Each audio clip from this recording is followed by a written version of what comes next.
Hello everyone, Shipperless back here with the next puzzle of Professor Layton and Pandora's box. So what we gotta do is we gotta now walk left.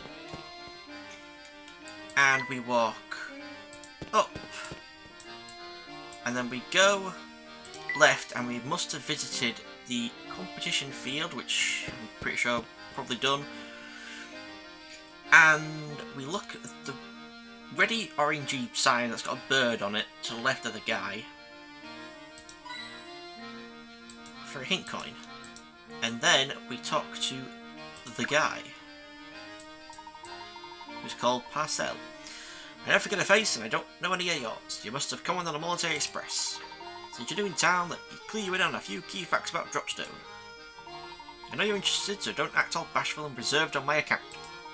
Listen, if you only know one name in Dropstone, make sure it's Mr. Anderson's. Mr. Anderson. Known as the man swimming in money, but he basically runs Dropstone. But he's a top bloke who treats everyone with respect, even the postman. That'll be me, by the way. You can tell a lot about a man by the way he treats his local postee. But even nice guys like him have troubles. I hear he spends all his time worrying about his daughter. That reminds me, I just saw a pair of unusual characters head up towards Mr. Anderson's house. They said they were policemen from London, but something about them seemed awfully fishy to me. Two people, huh? Are you referring to Inspector Chelmy and his assistants? Chelmy, you say? That sounds right. He said he was here on official police business and needed to see Mr. Anderson. Do you think there's a connection between this Mr. Anderson and the Legion box professor? Well, it seems that Mr. Anderson serves as the head of this community. It's only natural that he'd know about who and what passes through this area. He's a big fish, alright. You're bang on the money about that. I mean, even the owner of the Monetisation Express stops in to pay him a visit when he's in town. Yes, I bet those two officers are being waited on like kings at Mr. Anderson's as we speak. But no chit-chat. We've got a festival going on now, so go and have some fun. Okay, so we enter the door on the left, and we've got some hint coins to find. So in the top left, that green pan. Oh my god, I just saw that cat. What the hell's wrong with that cat? The basket hanging above the woman's head. And the pot on the far left of that table. And then presumably, yep, we talk to the lady. Greetings. Oops. I don't think I've seen you around these parts before. May I ask your name? Of course, my name is Layton, Professor of Archaeology, Gresson Heller University. Charmed, sir. Welcome to Dropstone, Professor Layton. My name is Dorothea, and I am a maid in the service of the Anderson family. Tell me what brings you to our humble village. My companions and I are after an artifact known as the Elysium Box. Have you heard that name before? I can't say that I have. But the Master is quite knowledgeable about curiosities such as that. The Master, madam? Oh yes, excuse my thoughtlessness. I keep forgetting you're new here. You see, at Adventure there's not a single resident of our village who doesn't know Mr. Anderson. I see, well if it's possible, we'd be very grateful for an audience with Mr. Anderson. Normally I'd say he'd be glad to receive you, but lately he's been preoccupied with his daughter. I don't mean to pry, but has there been some issue between Mr. Anderson and his daughter? Well, yes, just between you, me and the wall, his daughter has been secretly planning a trip alone. Secretly planning a trip alone? I hope she's not planning to run away. What's worse is that the Master has started to suspect something is going on behind his back. After much discussion, his servants have decided to give her a warm send-off. So you're in support of allowing this girl to go off on her own? Why is that? Because the purpose of the trip is to fulfill the wishes of the young lady mistress's late grandmother. I see.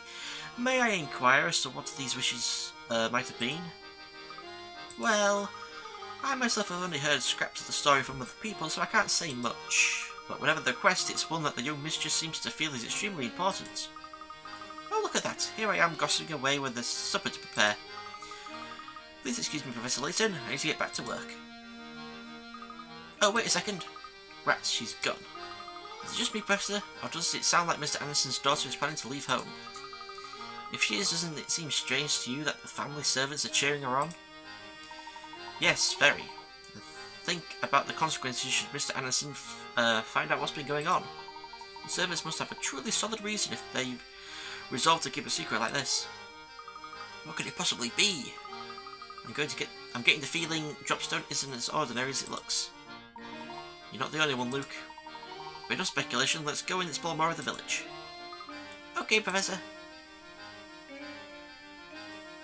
That should have given us like a journal entry, I think. Yep, Layton's journal, here we go. Plans to leave home. There's something interesting from Dorothea, midworker of Mr. Anderson, a man who seems to be an extremely prominent figure in Dropstone. It seems that Mr. Anderson's daughter is planning to take a trip by herself, unbeknownst to her father. All the service of Mr. Anderson's employer appears to be supporting his daughter in her plan, but why all the secrecy? Why? Indeed.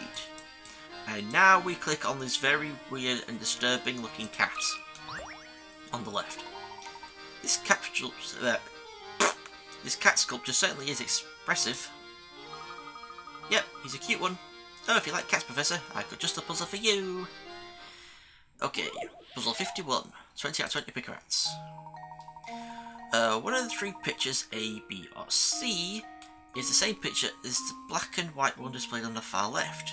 Can you find which one? The only difference is that the picture on the far left has had its contents flipped left to right and its colours inverted and changed to black and white.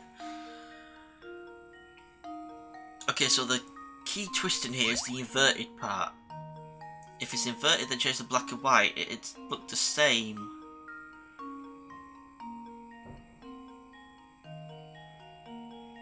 Oh god. Okay, so it's been flipped. Obviously it's been flipped.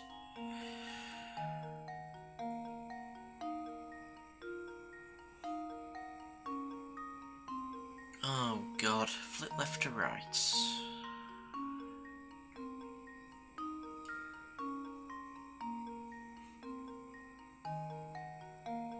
Okay, so it's not C, because the bar things are very thin. So it's either A or B.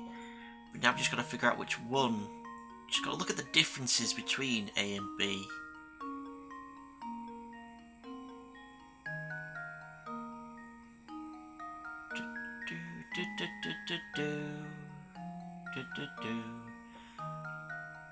God, they look so identical.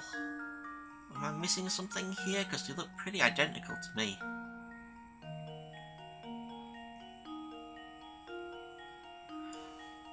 I can't really see any differences between A and B.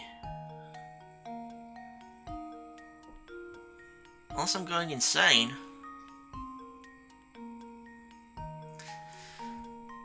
It's like doing a spot the difference puzzle. I'm looking at the whiskers. Maybe the whiskers are different?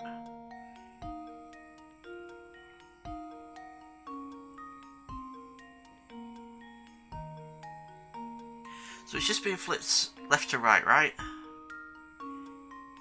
Yeah, flipped left to right, its colours inverted and changed to black and white.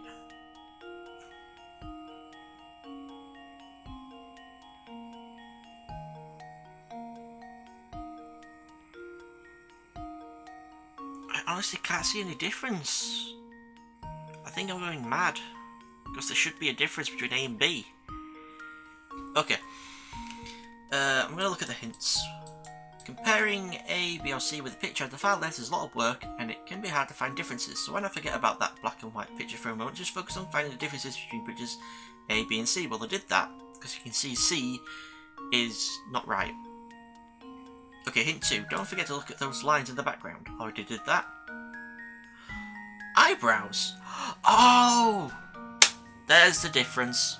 There's the difference, the eyebrows. Ah, I completely missed them. It's B. The answer's B. Because of the elongated eyebrow. The answer's B. I completely missed the eyebrow. And now to test my theory. Yay! And there we have it. And there we have it. Well spotted. B is the picture you were looking for. The cat's eyebrows in A and in the pattern of the lines in the background in C are different from the pictures on the left. Picture on the left. Yes. You always make it look so easy. Puzzle 51, Crazy Cats. Now the puzzle index. And there we go. So, we learnt a lot about Dropstone and this apparent Mr. Anderson and his daughter. And we figured out a puzzle about cats and their eyebrows and lines in the background and colours. So, thank you for watching. I shall see you all next time for the next puzzle. Professor Layton and Pandora's box. Thank you for watching next time. Goodbye.